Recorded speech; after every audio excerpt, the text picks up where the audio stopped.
Olá, queridos, a paz do Senhor, esse é o seu ADEC TV e hoje nós estamos no quadro Lições Bíblicas. Louvamos a Deus pela sua vida. Estudaremos hoje a lição de número 9, que tem como tema Vivendo o Fervor Espiritual. O textual está na carta de Paulo aos Efésios, capítulo 5, versículo 18, e está escrito assim: E não vos embriagueis com vinho em que há contenda, mas enchei-vos do Espírito. A verdade prática está escrita assim: ser cheio do Espírito pode se referir tanto ao batismo no Espírito Santo, como também à vida plena no Espírito. A leitura bíblica em classe está em Efésios capítulo 5, versículos 15 a 20, e essa lição tem 3 objetivos específicos, que são eles: destacar a importância da devoção na vida do crente pela palavra e oração, enfatizar a importância de manter-se cheio do Espírito e prevenir a respeito da frieza espiritual. E o objetivo geral da nossa lição é mostrar a necessidade de se viver o fervor espiritual. Graças a Deus, estamos mais uma vez aqui no nosso programa e hoje com a participação mais que especial, nosso pastor vice-presidente, pastor Saulo, e também o nosso professor Joás. Pastor Saulo, muito bem-vindo. Amém, obrigado. Joás, muito bem-vindo mais uma vez. Joás está sempre com a gente aqui. O pastor Saulo nem sempre pode estar com a gente devido às muitas ocupações, mas sempre quando ele pode, ele está nos prestigiando. Pastor, é muito bom ter o senhor aqui conosco, tá? É um prazer, uma alegria. Muito bom. Pastor Joás, nós vamos estudar uma lição hoje que é uma das muitas importantes nesse trimestre. Nós falamos isso, Joás, desde a lição 5, né, que é o fruto do Espírito, comentamos isso agora há pouco aí. O pastor Saulo veio trazendo outras ideias das lições e é muito bom a gente bater um papo nos bastidores sobre essas lições, né, pastor? Sim, é um dos grandes trimestres que nós já tivemos na Assembleia de Deus. Um assunto atual, né, de grande importância e muito bem elaborado e tem sido benéfico a toda a igreja, né? Aí fica o convite a quem não tem participado a não faltar nas nossas EBDs aos domingos, né? Muito bom assunto. Joás, vamos falar de um assunto hoje, vamos falar assim um pouco, vamos falar assim, controvérsia para algumas pessoas, essa questão de fervor espiritual, batismo no Espírito Santo, viver no Espírito. Há muita confusão no nosso meio ainda. Quando eu falo meio, eu estou falando no meio do pentecostal, viu, pastor? Sim. Há muita divergência sobre isso ainda, né? Esses termos comuns ao meio pentecostal, né, cheios do Espírito, plenitude do Espírito, né, isso são termos controversos até entre os pentecostais mesmo. Compreender o que é ser cheio do Espírito.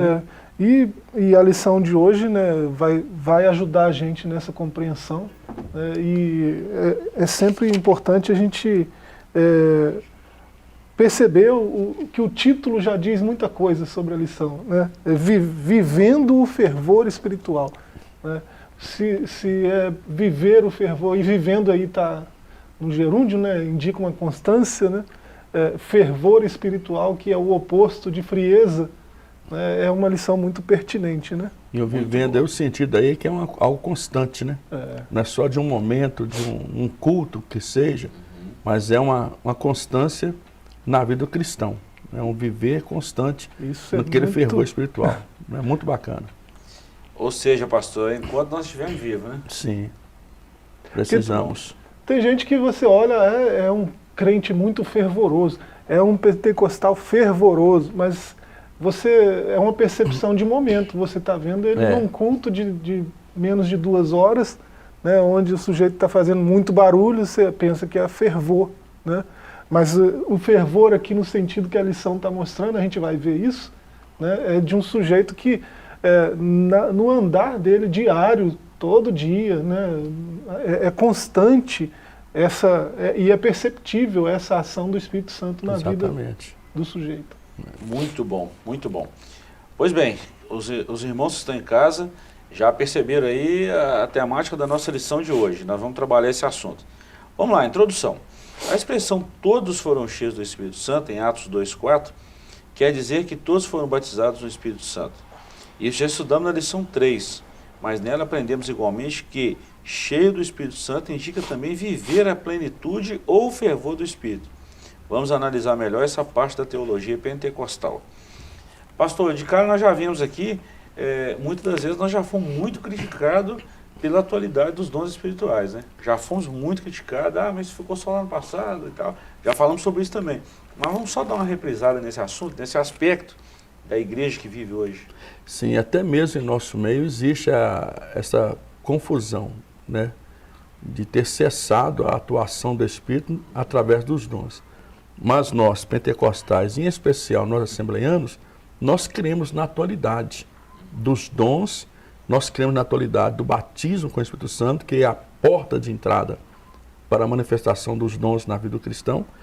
E o que precisamos é de interessar e buscar tanto conhecimento bíblico sobre o assunto, como também buscar a prática dos dons na nossa vida e na vida da igreja. Porque cremos na sua atualidade. Da mesma forma que nós sabemos que o reino do mal opera, o diabo trabalha e opera, o Espírito Santo também continua operando. Enquanto houver necessidade de uma igreja vibrante, cheia de poder e atuante nos dons, o Espírito Santo vai continuar operando através da igreja. Né? Não somente na palavra, mas também na prática dos dons espirituais na vida do cristão. Muito bom. Joás, é uma oportunidade muito boa para a gente falar um pouquinho mais sobre isso, sobre a historicidade da igreja. Nós falamos isso muito na aula passada, mas tem muita gente que parece que perdeu no tempo com relação a esse movimento pentecostal, né?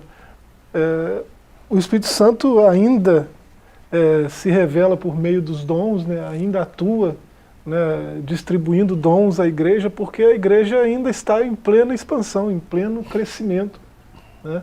E está escrito que enquanto houver essa necessidade, enquanto houver esse crescimento, né, haverá essa manifestação dos dons. Enquanto houver o desafio de alcançar Paulo escreveu vidas. isso, né, aos Coríntios, né, que tudo, Deus dá a cada um para a edificação do corpo. Então ainda não foi edificado como é o projeto. Né? Não alcançou a perfeição da edificação ainda. Ele disse, né, que só vai cessar naquele dia que a fé, a esperança e o amor vão permanecer.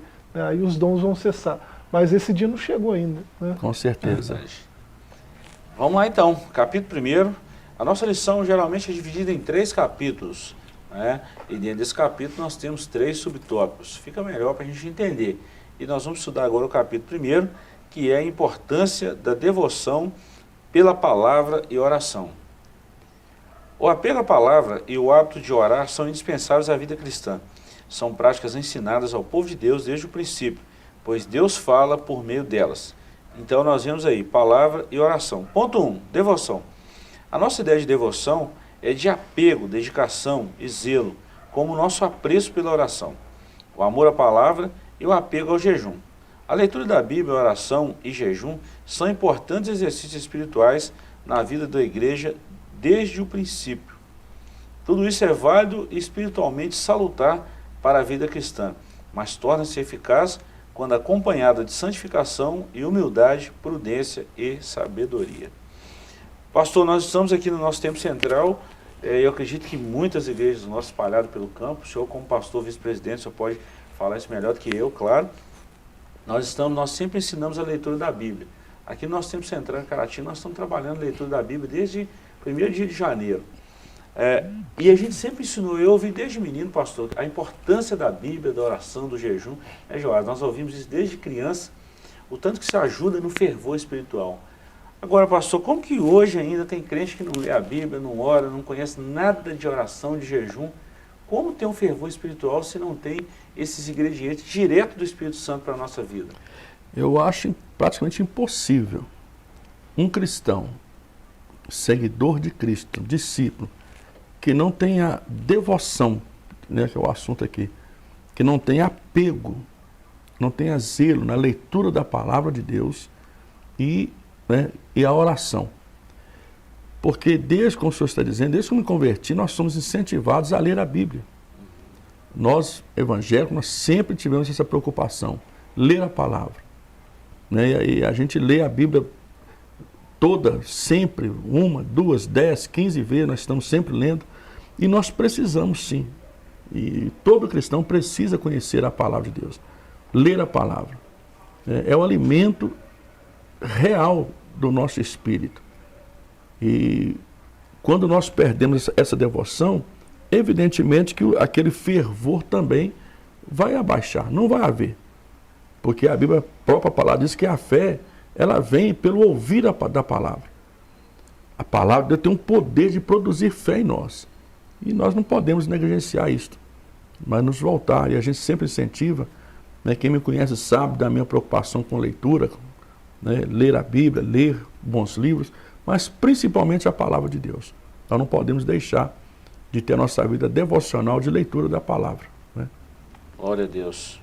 Uma boa dica, né, Joás? Essa devoção tem a ver com o que a gente falou na introdução, né? Essa constância. É preciso, todo cristão precisa ser devoto a Cristo, né? Devoto de Cristo, no sentido de estar constantemente em Cristo, né? E como fazer isso? Ele deu a dica, ele mesmo deu a dica, né? Ele, num bate-papo, né, com aqueles doutores lá, aquele pessoal era bem assim, né, dúbio, né, no agir, né, eles faziam uma coisa publicamente e agiam de outra forma quando ninguém estava olhando. Mas o Senhor falou que eles estavam se perdendo, né, eles se perderam nessa caminhada deles porque eles não conheciam nem a Escritura, nem o poder de Deus. Como é que eu conheço a Escritura? Lendo. E o poder de né, Deus? Buscando. E o poder de Deus? Orando, me dobrando diante dele, conversando com ele. Exatamente. Então, para conhecer é preciso devoção, né? É preciso se debruçar sobre o zelo, texto, né? Zelo nessa busca, né? O assunto que estão tratando. Precisa ter. Se nós não formos zelosos, nós não tivermos devoção, nós não oramos, não lemos a Bíblia.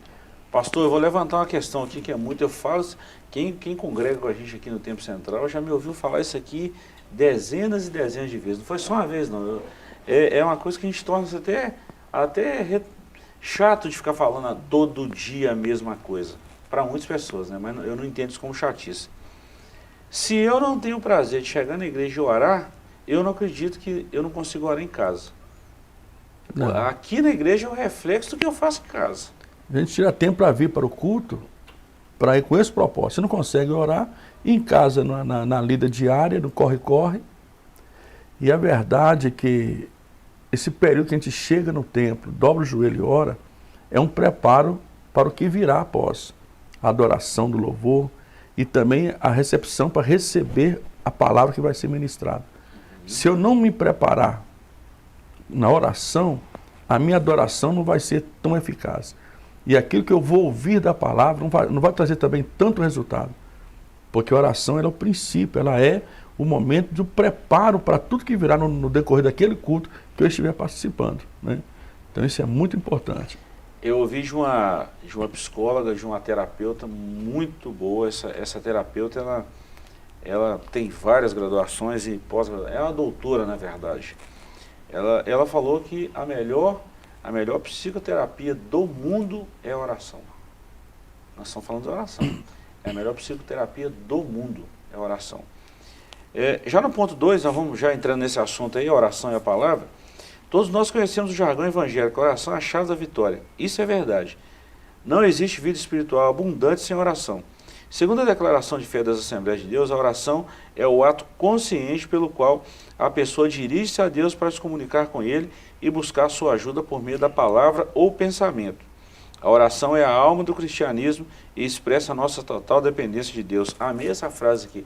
A oração é a alma do cristianismo. Sim. Sem oração é impossível. O que eu percebo, assim, por muitas falas de alguém, dentro, né, aqui o jargão é esse aqui, a oração é a chave da vitória. Mas há pessoas que têm um conceito de oração, que oração é um sacrifício que o crente oferece a Deus.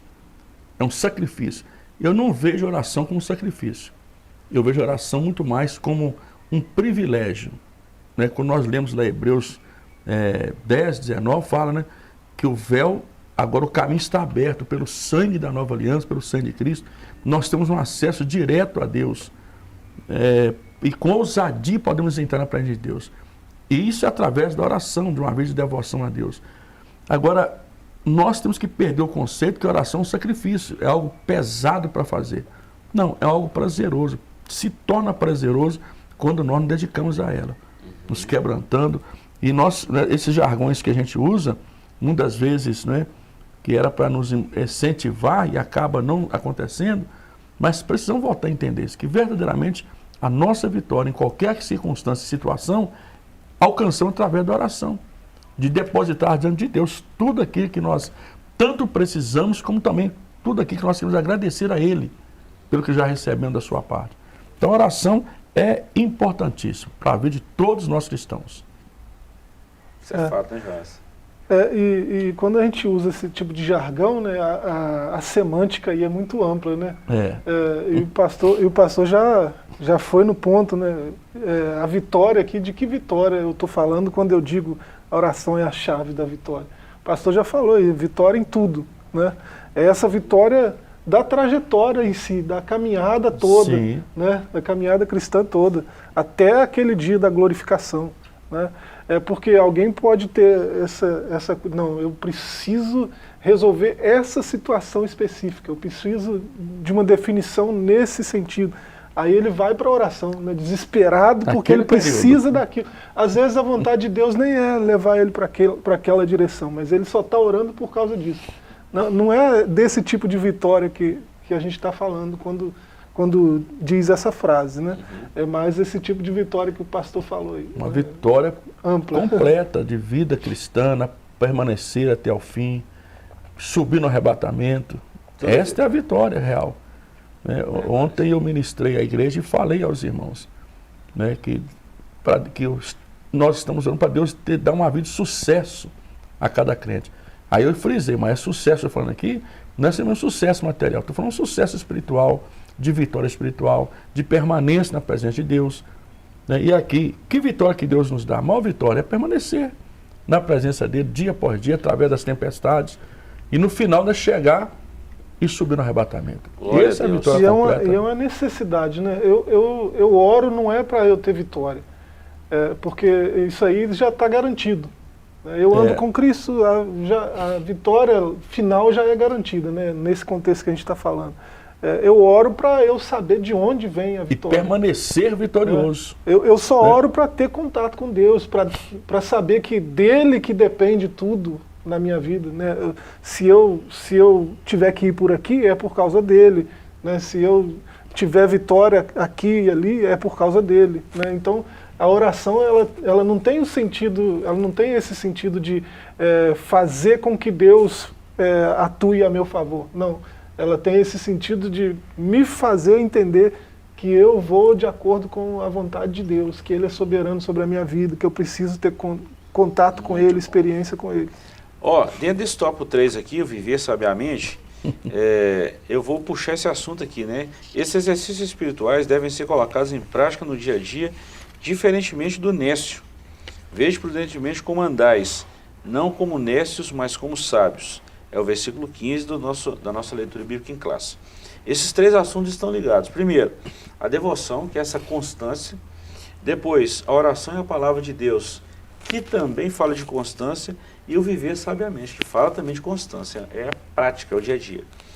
Pastor Joás, eu vou jogar 2 textos aqui, alguns exemplos aqui, até mesmo para as pessoas que estão em casa. E ainda tem um ponto 4 ainda, que é remindo o tempo, ou seja, aproveitar esse tempo. E a gente fecha esse bloco aqui falando disso. Vamos falar de 4 personagens aqui. Abraão era um homem que tinha contato com Deus claramente, a gente vê isso aí. Ele tinha prazer, pastor Saulo, o senhor falou de conversar com Deus. Falar com Deus. E Deus, o próprio Deus falou assim, faria eu alguma coisa sem avisar o meu amigo Abraão? Olha o que Deus fala do camarada desse. Relacionamento. Depois de Abraão veio Isaac. Isaac, quando estava esperando por Rebeca, está escrito na Bíblia que ele estava no campo a meditar. Meditar aqui é orar, conversando com Deus. De Isaac nasce Jacó e Esaú. Jacó também era um homem que a gente sabe que depois que ele teve encontro com Deus, a vida dele mudou, relacionou. E depois, mais à frente, Moisés. Estava lendo um texto essa semana agora, pastor Sal, sobre Moisés. No finalzinho da vida dele ali, quanto que ele foi questionado pelas pessoas que estavam à sua volta, e ele sempre falava assim, fica aí que eu vou orar a Deus para saber o que a gente vai fazer. Pastor, um homem com tanta experiência, quase 120 anos já, antes de ele morrer ali um pouquinho, e orar a Deus buscando experiência, buscando uma resposta de Deus. Não responde isso aqui, viver sabiamente e saber remir o tempo? Importante isso, eu achei isso Aí, fantástico. esse primeiro tópico, no seu conjunto, nos mostra isso, né? Oração, palavra, e sabedoria para aplicar isso, viver assim. E quando a pessoa é sábia, realmente ele vai remir o tempo. Ele vai administrar o tempo, né? Vai aproveitar o tempo da melhor maneira possível, como é uma definição para remir aí. E está tudo interligado. Quem é sábio vai remir o tempo e vai ter tempo para a palavra, tempo para orar. O Senhor está dizendo sobre Moisés. Nenhuma experiência que a gente adquira ao longo da carreira espiritual e da vida ministerial pode se tornar independente da direção de Deus. Por mais experiência que a gente adquira ao longo dos anos, mais sabedoria que a gente alcance ao longo dos anos, mas a própria sabedoria que a gente alcança vai nos dizer: continuamos dependentes de uma orientação de Deus nas questões da vida diária. E é isso que Moisés fazia. E é isso que nós precisamos fazer, né? Nós temos que orar. Nós estamos numa campanha, aquela campanha, né, da promessa, é para avós e vossos filhos, que a Assembleia de Deus está na campanha, e nós estamos orando de manhã em Apim, um grupo grande de irmãos abraçaram a ideia, estamos orando semana toda, e alguns falam assim: pastor, o tempo é tão curto para orar, esse período é tão pequeno, diante de tantas necessidades, tanto de pedir como também de agradecer, de adorar a Deus por aquilo, e a gente precisa então ter esse prazer. E quem é sábio vai aprender a remir o tempo, usar o tempo para orar, para ler a palavra de Deus, e saber que nós continuamos dependentes da direção de Deus nas questões da vida, das mais simples às mais complexas. Nós precisamos de orientação de Deus, para não tomarmos decisões erradas. Muito bom, né, Joás? É isso, é prudência, né? Esses homens chegaram onde chegaram porque souberam aproveitar o tempo deles buscando a Deus. Deixaram o legado porque nunca perderam o sentido de dependência de Deus. É isso. Verdade. Nós vamos para um pequeno intervalo, voltamos já já. Já perceberam que o assunto é um assunto fantástico e pertinente para os nossos dias. Não saia daí, já já estaremos de volta.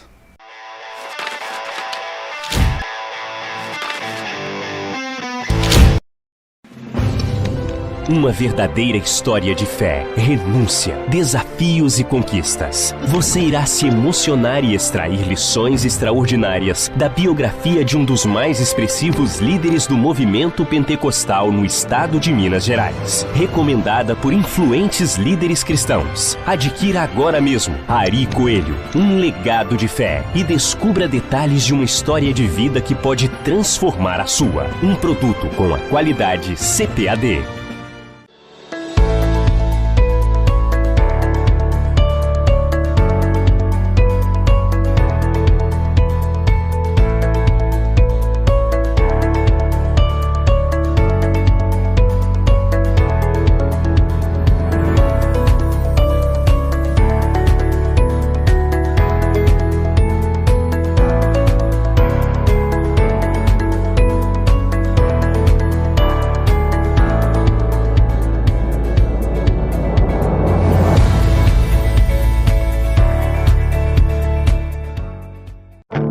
Vivemos uma onda de ataques ao movimento pentecostal e a fé de muitos tem se esfriado. É chegada a hora de clamarmos por um avivamento para nosso tempo. Participe deste movimento.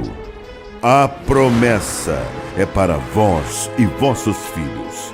Uma campanha nacional pela busca do batismo com o Espírito Santo e dos dons espirituais. Nossos objetivos: até o dia 18 de junho, 110 mil crentes batizados com o Espírito Santo e 110 mil crentes batizados nas águas. Programa de leitura de toda a Bíblia até o final da campanha. No dia 18 de junho, uma grande vigília nacional de clamor. Manda, Senhor, um avivamento.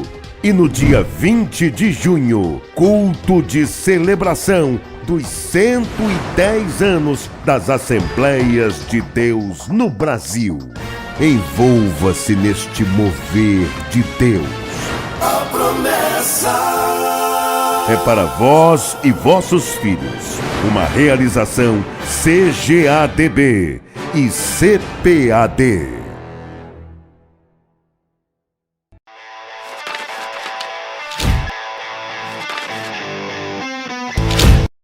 Estamos de volta com o seu ADEC TV no quadro Lições Bíblicas e hoje nós estamos falando sobre o fervor espiritual.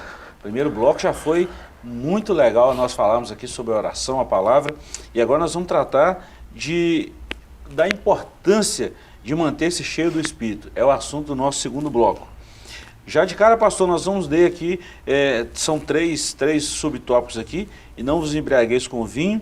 Segundo, mas enchei-vos do Espírito. E o terceiro, não confundir com o batismo no Espírito Santo. É muito interessante quando a gente trabalha esses textos aqui.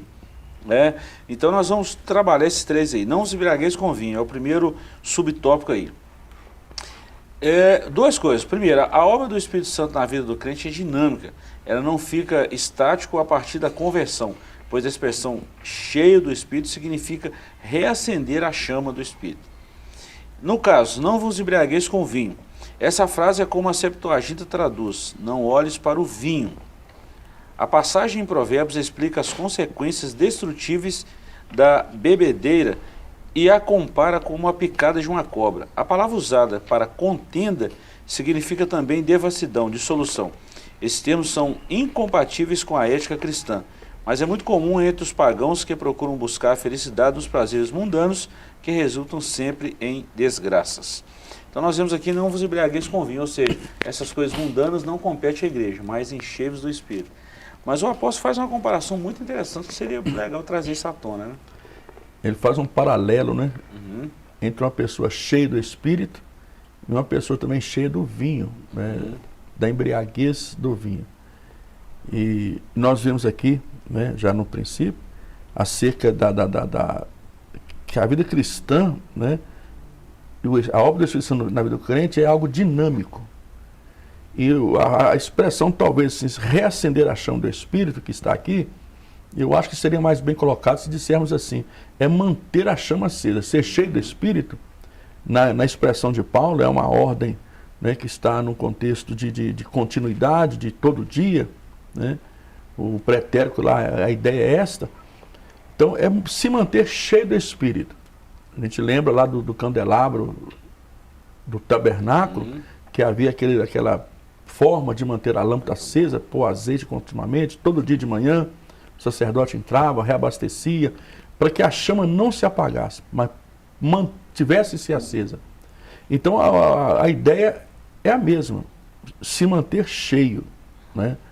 E aqui no primeiro subtópico aí, não se embriagar. Paulo faz um paralelo muito bacana, né, entre uma pessoa embriagada e uma pessoa cheia do Espírito.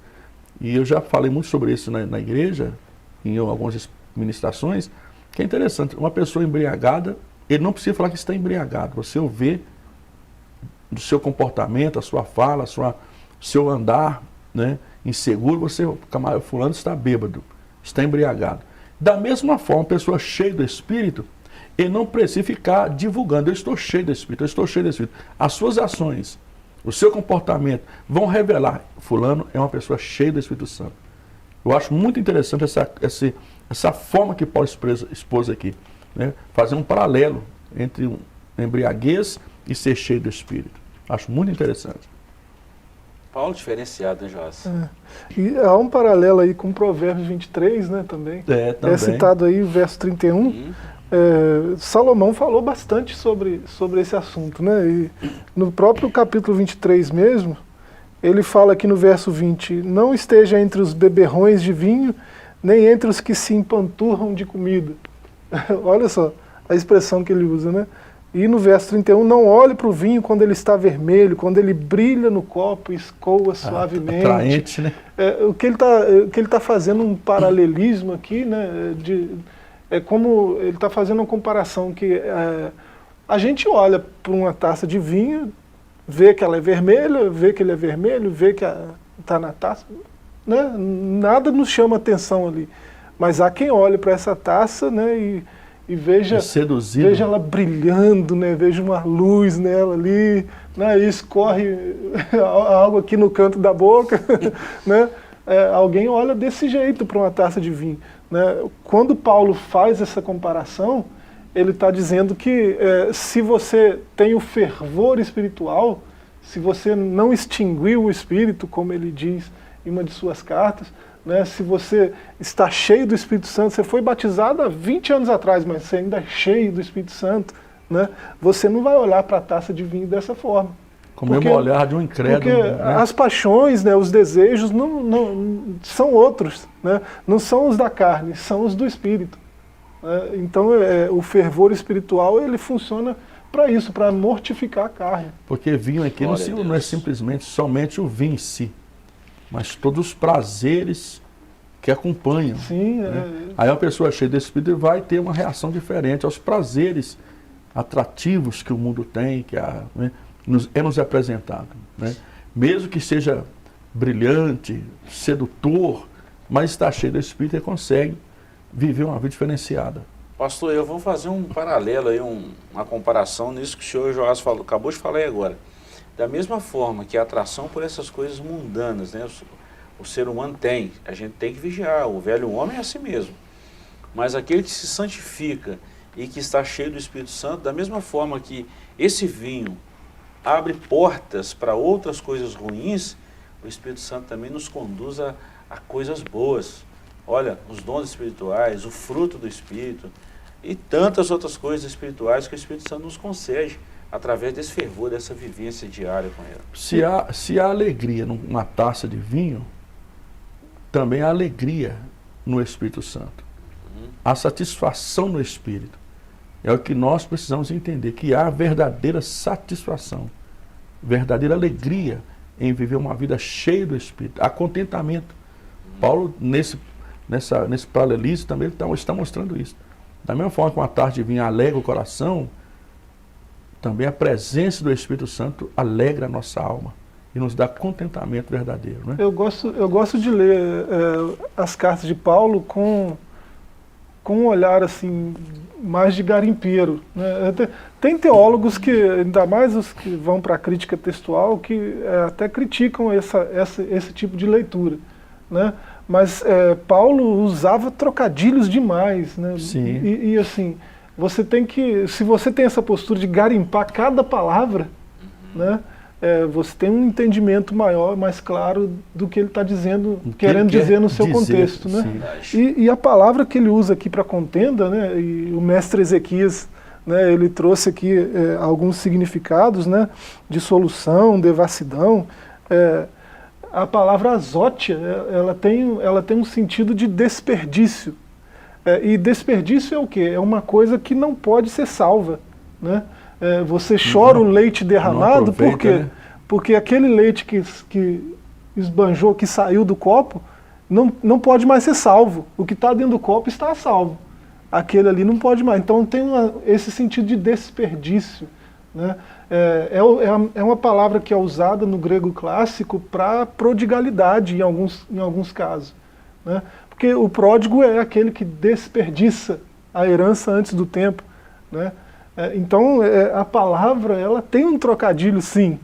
Né? E o que Paulo está dizendo é isso. Se você tem essa paixão pelo vinho, como o pregador disse em Provérbios 23, né? Se brilha os seus olhos, né? Alguma coisa está errada. Você não pode ser salvo. Né? Você está desperdiçando o tempo, não remindo o tempo. Né? Se você se engajar nesse caminho e beber, né, você vai perder a salvação até, porque você vai entrar por um caminho que não tem mais volta. Né? Então é um desperdício, é algo que está sendo jogado fora e poderia ser salvo. Né? Então olha a riqueza de uma palavrinha. Né? E é importante a gente frisar essas coisas. Né? Muito legal. Isso tem a ver com o que Paulo está dizendo aqui. Né? Não desperdice seu tempo com vinho. Pega esse tempo seu e investe em conhecimento, em buscar o Espírito Santo. Né? Enchei-vos do Espírito, buscar mais e mais do Espírito Santo. Que aí com o Espírito Santo você pode encher. Não vai ter desperdício. Verdade. Aí transborda, né? Isso é muito bom. E se transbordar, não desperdiça. Não tem problema. Contagia. Verdade. Né? Verdade. Totalmente diferente, né? totalmente diferente. Bom, nós já falamos aqui de encher do Espírito também, e por último agora nós vamos trabalhar esse subtópico aqui, não confundir com o batismo no Espírito Santo. Isso já foi efetuado na lição 3. Em outras passagens, cheio do Espírito Santo diz respeito ao batismo com o Espírito Santo, mas não é o caso de Efésios 5,18. O batismo do Espírito Santo é uma experiência distinta da conversão. O significado de palavras e expressões bíblicas na Bíblia deve ser entendido e interpretado à luz do seu contexto. Pastor, eu sempre ouvi assim, que um texto fora do contexto forma um pretexto. Sim. E a gente tem que ter muito cuidado com isso. Batismo com o Espírito Santo, ser cheio do Espírito Santo, são duas coisas totalmente diferentes. Totalmente distintas. diferente. Apesar de, como está aqui na lição, em Atos dos Apóstolos 2:4 e 9:17, ser cheio ali está relacionado ao batismo. Mas em Efésios 5:18, não. Já é uma expressão, né, do texto, dentro do seu contexto, que já é de alguém que já foi batizado, mas que precisa permanecer cheio. Porque a palavra lá, no pretérito, está dizendo isso, alguém que já foi cheio anteriormente, mas se manter cheio. Em Atos, não. Atos é alguém que está vazio e está sendo cheio. Aí está recebendo o batismo com o Espírito Santo. Depois, Efésios, alguém que já foi cheio e se manter cheio. Né? Permanecer cheio. São expressões diferentes. Aí o título do subtópico, não confundir esse ser cheio com o batismo no Espírito Santo. De Efésios 5:18. Efésios 5:18 está falando justamente de permanecer cheio.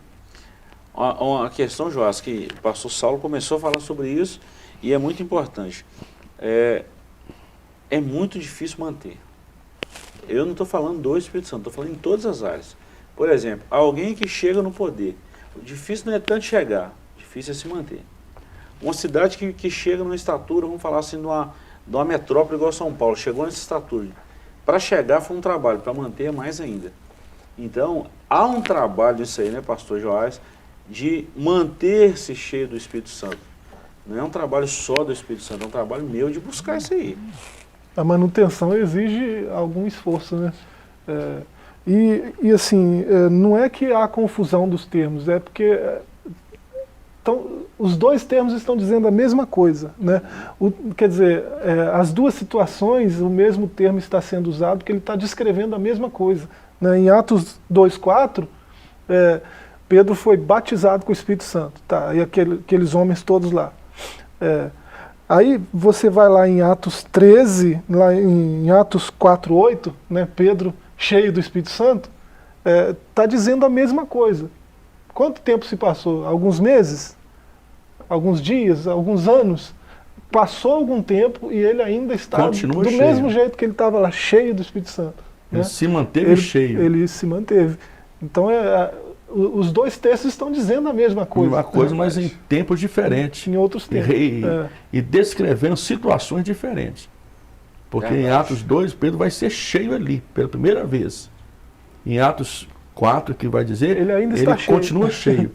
E é isso que Paulo está falando. Aí quando Paulo usa a expressão de Efésios 5:18, é essa expressão de continuar cheio. Né? Enchei-vos. A gente lendo lá, a gente percebe, descobre, ao pesquisar a palavra, que é se manter cheio. Né? É um ato contínuo da vida cristã que precisa. E não é o mais, não é o batismo do Espírito Santo. O batismo é o que aconteceu no primeiro momento.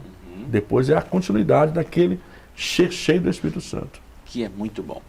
Nosso tempo está chegando ao final. Essa é a nossa preocupação. Não é? Nós vamos trabalhar esse tempo vigilante contra a frieza espiritual. Não tem como a gente ler todo o texto, e até aproveito para convidar você a participar em uma de nossas escolas presenciais. Geralmente acontece nas nossas igrejas, em todas as Assembleias de Deus, aos domingos às 8 horas da manhã. Você que pode, faça-nos uma visita. Nós vamos falar 3 coisas, pastor. É impossível a gente ler, mas nós vamos citar esses textos. Testemunho transbordante, dar graça em tudo e, por fim, a sujeição. Aí a pessoa vai trabalhar essa vigilância para não cair na frieza espiritual. Nós vamos trabalhar agora os ingredientes para a gente trabalhar esse fervor. Então, o testemunho transbordante, dar graça em tudo e sujeição. São 3 princípios aí que, se mantermos isso aqui, nós vamos trabalhar contra a frieza espiritual. Nós percebemos aí nesse fechamento que aqui é o resultado de uma vida cheia do Espírito Santo. Vai ter um testemunho transbordante, vai ser alguém que dá graça a Deus em tudo e a sujeição. São resultados de uma vida de uma pessoa cheia do Espírito Santo. Porque, como o nosso professor Joás disse no princípio, ser cheio do Espírito Santo não se resume a um culto de 2 horas nos nossos tempos. Pessoa gritar, falar língua estranha, que é bacana, chorar, não, mas é um resultado diário. Uma vida transbordante, testemunho transbordante, dá graça em tudo e uma pessoa sujeita, obediente aos princípios da palavra de Deus, à liderança, sujeito no sentido de sujeição, de se dispor a obedecer. Isso é o resultado de uma vida transbordante, uma vida cheia do Espírito Santo, né? Aí não há frieza que vá ter vitória contra um tal crente, né? Verdade. Poxa, facilitaria tanto, eu estou do lado de 2 pastores, né?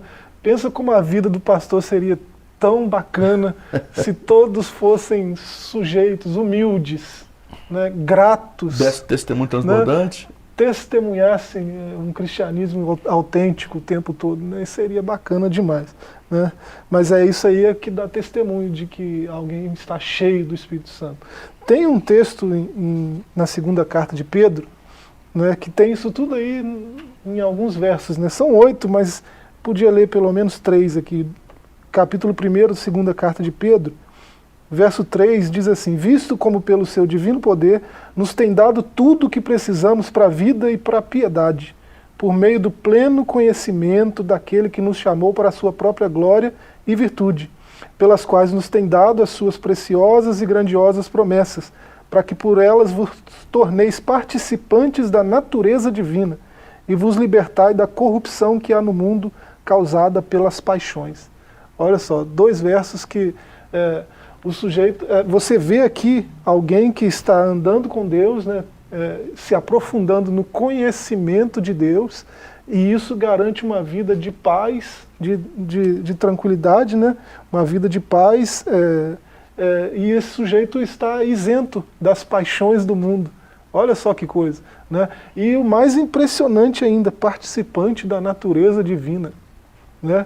Tudo por causa do conhecimento de Deus, essa devoção de que a gente falou desde o começo, né? Essa vida de constância, né? No andar no Espírito, né? O contrário de frieza, né? O oposto de frieza, né? Que a gente falou aí desde o começo. Glória a Deus. Irmãos, chegamos ao final do nosso programa. Quero aqui agradecer ao pastor Saulo, nosso pastor sempre um prazer.